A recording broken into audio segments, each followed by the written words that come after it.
This is iFIBER 1 News. Here are today's top stories. Renovations and upgrades to the Moses Lake Larson Recreation Center would cost the city about $1.8 million to get the building up to code.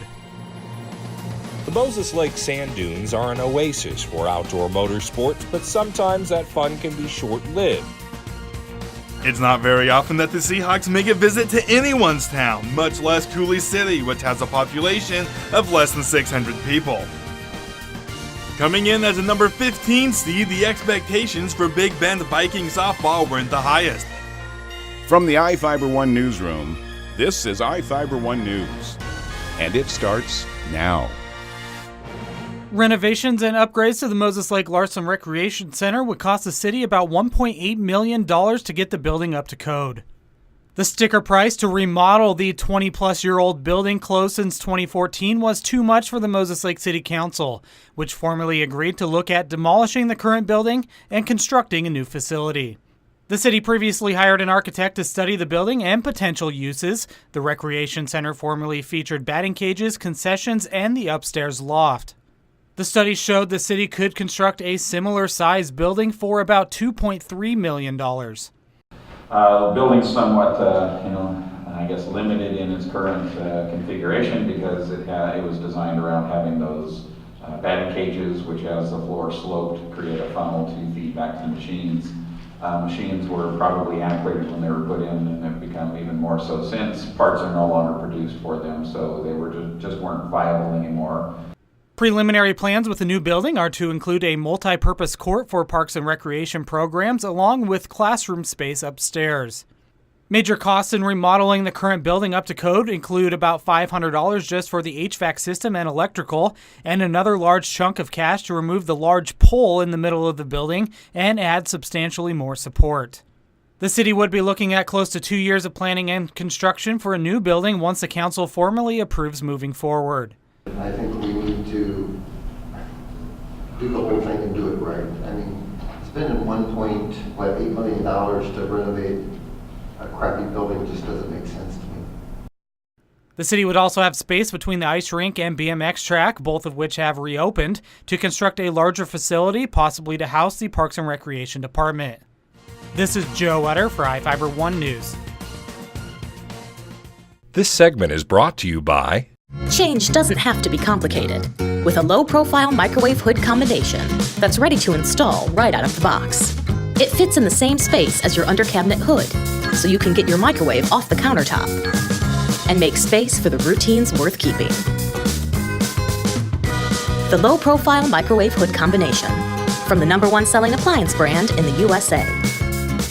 Whirlpool Appliances, now available at more furniture in Ephrata. The Moses Lake sand dunes are an oasis for outdoor motorsports, but sometimes that fun can be short-lived if you get stuck, and that happens more than you might think. Well, fortunately, a flight test instrumentation engineer from North Carolina, out here on business for Mitsubishi, got bored and bought this. This mammoth is a 1998 military-grade M1078 that used to be worth over $100,000, but was bought by this man, John Miner, at a government auction in Tacoma this year for only $6,300. But why? We asked. I bought it just to play around with and have fun, actually. And that's one of the benefits of having it, is that I can help anybody. I'm more than happy to help people that get stuck. I just got to make sure I don't get stuck, because I don't think there's going to be anything to pull this thing out. It weighs 17,000 pounds. Equipped with 300-pound tires the size of a dining room table, we would hope not. John says his big rig turns a lot of heads in the sand dunes, and he's happy to be the point man to tow anyone who gets stuck. John says his wife won't let him bring the military truck home, and he's out here until 2020. I'm Sean Goggins for iFIBER 1 News. This segment is brought to you by Your taste buds bored? Well, then bring them to Jay's Teriyaki. Not only does Jay's have a variety of teriyaki dishes, they also offer mouth-watering salads and sides. Call Jay's 509-764-5155. Jay's Teriyaki, located at 123 East Broadway in Moses Lake, because it's all in the sauce. It's not very often that the Seahawks make a visit to anyone's town, much less Cooley City, which has a population of less than 600 people. But that's exactly what happened when the Seahawks 12 tour made its only Eastside visit in Cooley City this Tuesday. The Elmira Cooley Heartline, or ACH football team, broke a WIAA record when they beat Sunnyside Christian for the 2017 title. ACH scored a state record 80 points in the title game, earning themselves a visit from the Seahawks. Seahawks mascot Blitz and Boom were there, along with members from the Seagulls and the Seahawks drumline. Seahawks legend Orlando Huff even made an appearance and spoke to the students. After the event, the students and other members of the community had a chance to mingle with all of the Seahawks representatives. ACH football head coach Brandon Walsh is honored to be recognized by the Seahawks, knowing what it means to the community. It means a lot. Obviously, you can tell how excited the kids were, and we had a very good turnout from people in the community too. It's a neat honor for us.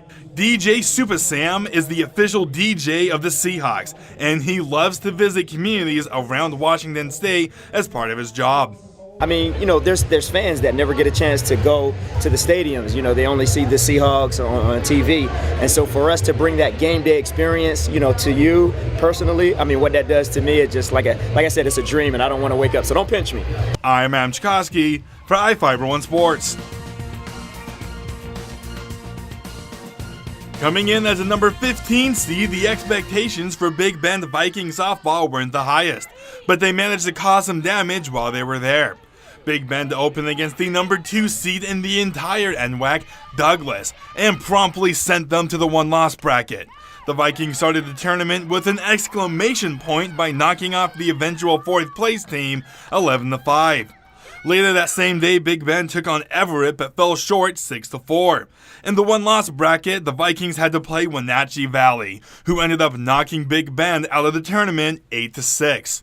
Wenatchee Valley went on to be knocked out by the eventual NWAC runner-up Lower Columbia 9-0.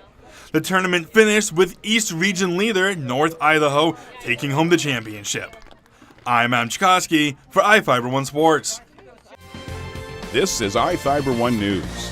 For more information on these stories and other news, visit us online at iFiber1.com or check us out on Facebook.